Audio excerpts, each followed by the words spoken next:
সাধারণত দেখা যায় রোজাকে নিয়ে শপিংয়ে গেলে খুব বেশি একটা ঘোরাঘুরি করতে হয় না, কারণ সে অল্পতেই পছন্দ করে ফেলে। তবে এইবার রোজার জুতা কিনতে গিয়ে চিত্রটা ছিল পুরোটাই ভিন্ন। তার একটা জুতাও পছন্দ হচ্ছে না।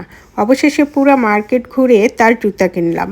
আসসালামু আলাইকুম। আমরা এসেছি বসুন্ধরা শপিং মলে। এই তো আমরা এখন বসুন্ধরা শপিং সিটি কমপ্লেক্সের ভিতরে ভিতরে বেশ ভিড় ছিল। তো বসুন্ধরা সিটিতে জুতার কালেকশন কিন্তু অনেক, মানে বেশ অনেকগুলো জুতার দোকান আছে। তো আমরা কয়েকটা দোকান ঘুরে দেখছিলাম, দেখার পরে কিন্তু রোজার পছন্দের জুতাগুলো সে পেয়ে গেল।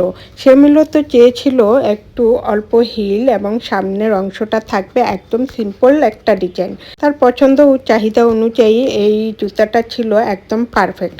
সব কিছু পারফেক্ট মনে হলেও প্রাইসটা আমার কাছে পারফেক্ট মনে হচ্ছিল না, যেটা কিনা আমার কাছে বেশি মনে হচ্ছিল। যদিও পরবর্তীতে বেশ দামাদামি করে জুতাটা রোজার জন্য নেওয়া হয়েছিল।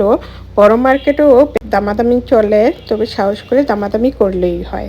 তো এই তো মেয়ে খুশি, তার জুতা কেনাও কমপ্লিট।